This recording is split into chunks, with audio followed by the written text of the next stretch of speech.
Oui, bon, peu importe ce qu'on nous propose, quel que soit le contenu en lien avec Stranger Things, on regardera, on réagira, on en parlera. Il est vrai que je viens de sortir une vidéo, donc peut-être que ce n'est pas forcément opportun de sortir une vidéo maintenant, mais je m'en fous totalement.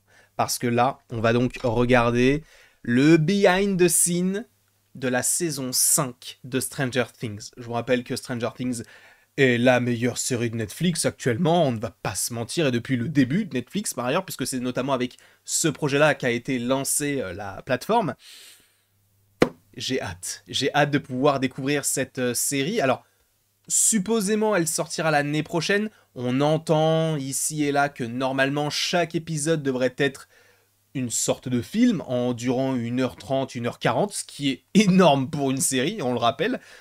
Ça va être grandiose. On va donc regarder et en parler juste après, mais j'ai hâte du coup de découvrir les premières images. Alors non, on n'aura pas, je pense, de grandes révélations, quoique, peut-être, on n'en sait rien, mais on va regarder tout ceci ensemble. On sait que la saison 5 est extrêmement attendue, notamment par rapport à Vecna, etc. Oh, je te jure, j'ai hâte. Ça va être une dinguerie. Donc, ce qu'on va faire, c'est que déjà, il est vrai qu'il faut que je mette le behind the scene directement. Ah bah, ça marche. On fait comme ça. On fait comme ça. Du coup, alors attendez, il faut que je le mette en grand au max pour qu'après je puisse le mettre en tout petit pour que vous puissiez le voir comme il se doit. Donc alors attendez, excusez-moi parce que du coup j'avais pas du tout prévu ça.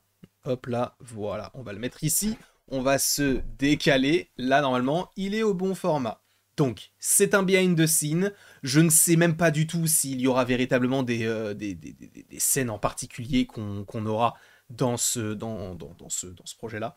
Sachant qu'ils sont toujours un petit peu énigmatiques concernant les saisons de Stranger Things. Bref, on ne va pas perdre plus de temps que cela. Ouvrons et regardons les premières images, on va dire, de Stranger Things 5. Évidemment avec les sous-titres, hein, bien sûr. La cabane.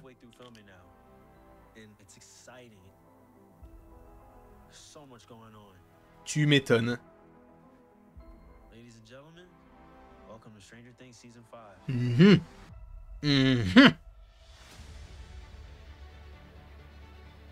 Donc les lieux de tournage. Ah ok, ça va jusque là, ok.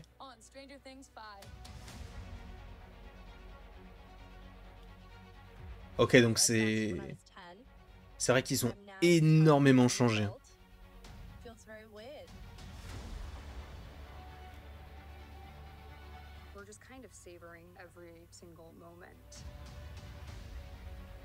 Oui, il faut qu'elle revienne, elle.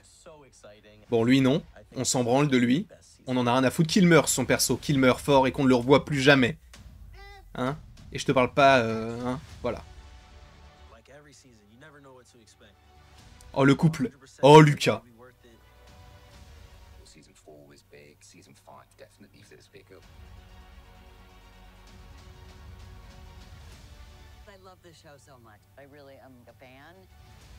Ok. De toute façon, ils sont obligés de tous revenir, c'est la dernière saison. Par contre, on voit toujours Popper. Hein. Donc il y a des nouveaux persos. De toute façon, c'est logique qu'il y en ait des nouveaux. Il y avait... Sean Levy. Ok. Bah en vrai, moi je suis archi chaud. Je vais pas te mentir, je suis archi chaud. Ah c'est tout. C'est fini, To, Pipo, super. Eh ben, qui n'est pas chaud?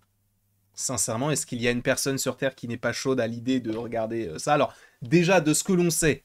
Hop, déjà, j'enlève ça. De ce que l'on sait, déjà, c'est que on a normalement de nouveaux personnages qui ont l'air jeunes. On a un petit bonhomme avec des lunettes et je crois qu'il y avait un autre perso. Je ne sais pas si c'était une fille ou un garçon ou peu importe.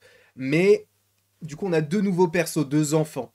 Je vous rappelle qu'on avait terminé la saison 4 de Stranger Things d'une certaine manière, avec notamment l'apparition, en gros, de l'Upside Down sur notre Terre, tout simplement. Et on voit qu'ils sont de retour au lycée, donc est-ce que ça va être une menace qui va être contenue? Est-ce que on va directement avoir un affrontement, ce qui veut dire qu'à un moment donné, on va avoir un moment peut-être un petit peu plus chill, un petit peu plus calme? Je ne sais pas, quoi qu'il en soit, ça va augurer évidemment des bouleversements. Il est vrai que je crois, je ne suis pas sûr, mais je crois qu'il y a un projet Stranger Things en animation, déjà. Évidemment, je pense que Stranger Things aussi a un potentiel pour devenir un projet qui peut avoir plusieurs spin-offs. Et je crois même qu'il y a eu des discussions autour de ça. Alors je ne sais pas si ça a été annoncé par les grands médias ou si ce ne sont que des rumeurs. En tout cas, je sais qu'il y a un projet d'animation qui est prévu. Ça, j'en suis même quasiment sûr. D'ailleurs, en plus de ça, on sait que de toute manière, Netflix ne va pas lâcher le morceau, puisque c'est un petit peu sa franchise phare, c'est un peu le Toy Story ou l'Avengers, tout simplement, de Netflix. Ils savent que c'est le projet le plus clivant, et ils sont très forts. Ils sont très très forts. Pour moi, c'est sincèrement, et j'aimerais vraiment avoir votre avis, peut-être un top... En vrai, faites un top 3 des séries qui sont sorties sur Netflix. Mais pour moi, Stranger Things est premier. Je vois pas quelle autre série vient la titiller. En vrai, quelle autre série est vraiment bien? Sex Education, j'avais vraiment bien aimé. The Witcher, j'avais bien aimé la saison 1. Après, bon, le problème à trois corps, vous connaissez peut-être mon avis sur la question, mais en vrai, c'est pas dégueu non plus, c'est juste que c'est pas forcément très très beau, ou j'aurais préféré peut-être que ça soit peut-être d'une autre manière, bon bref, on s'en fout. Mais Stranger Things, c'est la meilleure série. Alors d'ailleurs, donc top 3 des séries sur Netflix, et aussi top 3 de vos personnages préférés. Steve. 1, 2 et 3. Steve est le meilleur personnage. Je ne veux rien savoir. Oui, il y a Hopper. C'est comme ça que je vous imagine les fans de Hopper. J'en suis confus, d'accord? Évidemment que Hopper, c'est l'un des meilleurs personnages. Aussi, en vrai, si vous voulez, on pourra faire des théories hein, autour de Stranger Things. Faudra juste que je me remette un petit peu la saison 4, mais voilà, elle est en tête, donc je ne vais pas l'oublier. Mais au moins de se remater quelques petits moments. Il va falloir qu'on ait des révélations, on les a déjà eues notamment dans la saison 4, mais là encore plus, sachant, je le rappelle, que c'est le chapitre final, c'est la dernière saison de Stranger Things qu'on aura. Donc déjà, dans un premier temps, autant en profiter, et dans un second temps, est-ce qu'il y aura des pertes? Est-ce qu'il y aura des morts? Ça, de toute manière, on a le temps de voir venir tout ça. Supposément, ça sort en 2025. Alors, si on ne voit pas trop Hopper, je pense que ça a un rapport avec le fait que Sean Levy, par exemple, il est là, mais il a déjà tourné Deadpool et Wolverine, donc c'est normal qu'il soit un peu présent. En revanche, pour Hopper, je vous rappelle qu'il tourne actuellement aussi les Thunderbolts. Alors, tu vas me dire, il privilégie les Thunderbolts à Stranger Things, c'est en fonction du planning, donc peut-être que là, on ne l'a pas trop vu parce qu'il est aussi sur d'autres projets. Donc, ça peut paraître normal. En tout cas, je ne sais pas ce que vous en pensez, n'hésitez pas à me dire voilà, si vous êtes hypé par ce projet-là dans les commentaires. N'hésitez pas non plus donc à aimer, partager et à commenter tout ceci. Et après tout ceci, justement, il ne me reste plus qu'à vous dire que j'ai hâte d'être à l'année prochaine, si ça sort bel et bien l'année prochaine. Ça va être une dinguerie, et pour le coup, à la prochaine. Pour la prochaine. Et j'ai oublié d'appuyer sur le bouton. Et encore une fois, merci beaucoup à vous. Le micro, tout est trop fort. Ça va se calmer, encore une fois. Ça m'énerve, ça. Ça m'énerve.